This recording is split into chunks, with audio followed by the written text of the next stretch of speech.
This video will show all the attacks from the Childe boss fight and how to handle each and every one of them.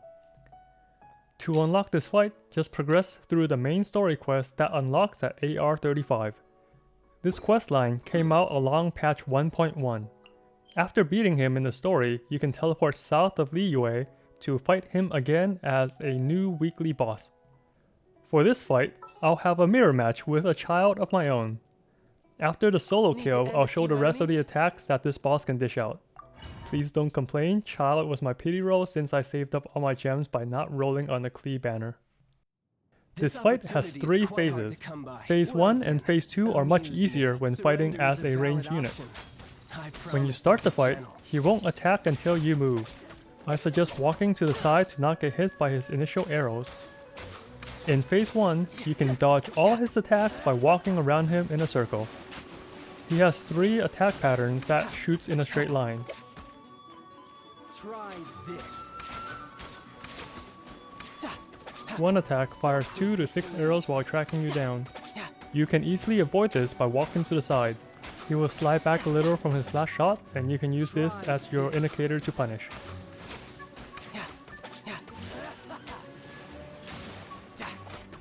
The empowered shot you see here consists of 6 shots. The first 4 aims at the same spot, and then he readjusts for the last 2 arrows. I like to dash sideways after the 4th shot so I can shoot back while he misses the last 2 arrows. His third attack is to shoot 2 to 6 water waves. Treat this the same as the normal attacks and walk to the side.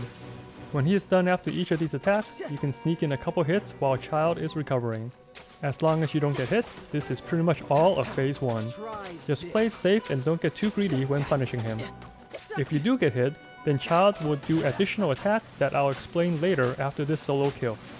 When he's almost dead, he will go to the middle of the arena and begin Phase 2.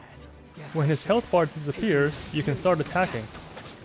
Using a ranged unit makes Phase 2 easier since he has some instant melee attacks if you are next to him. All his melee attacks begin with a quick teleport towards you. When you see this, dash away immediately. He will follow his teleport with a 1 to 4 hit combo. I suggest to keep running away after he teleports until he finishes the attack. I always dash away when he charges, then see which combo is coming out. When he slashes with both hands, you can start punishing since Childe does not follow up from this attack. When he makes an electric lance, get ready to dash several times. He will charge at you 2 to 5 times in a row. Time your dash with each charge to avoid them. If you get hit by one, he may juggle you with the remaining charges.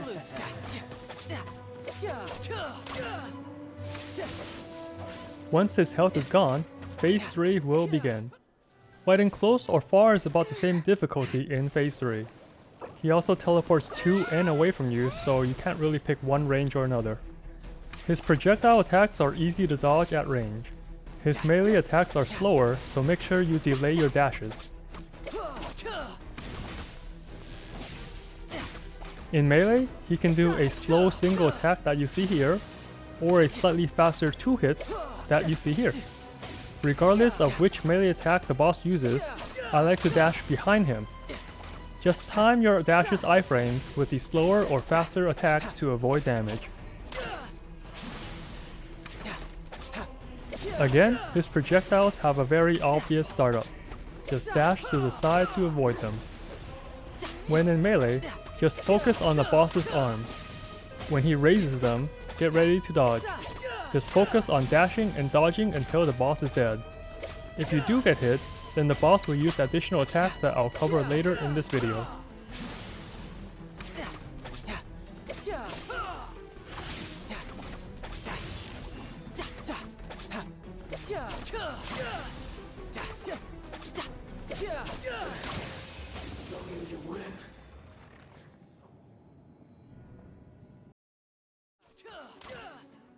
Throughout this fight, you'll get a debuff if the boss hits you with an attack.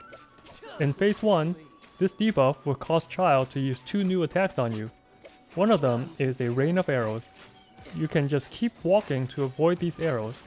If you want to squeeze in extra damage, you can dash or jump away and sneak in one attack before dodging the next circle. The jumping method only works for male characters since their jump animation is different. When he summons a whale, stay outside the large blue circle. Use the ripples to tell how far away you need to be. After the whale launches, you can just stand next to Childe to avoid the whale's splash attack. You can also stay at the edge of the arena on the side of the whale spawn drum.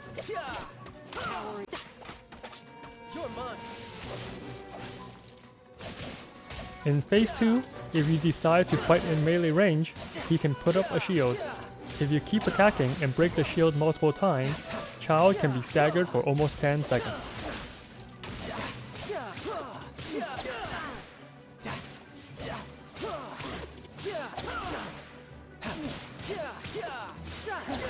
You've got some skills.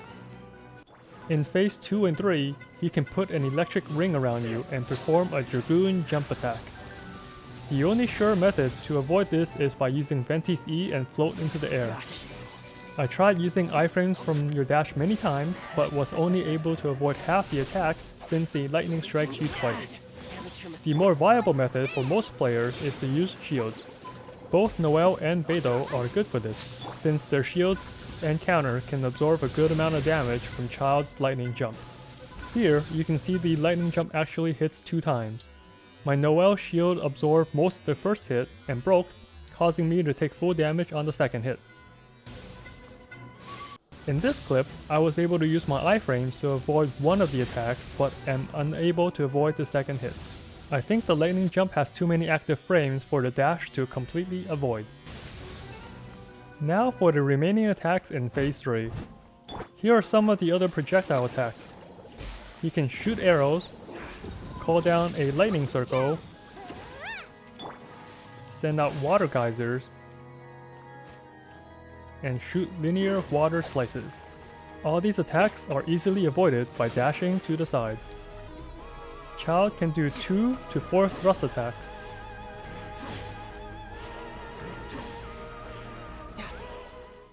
You can dash to avoid these thrusts, or just simply walk to the side.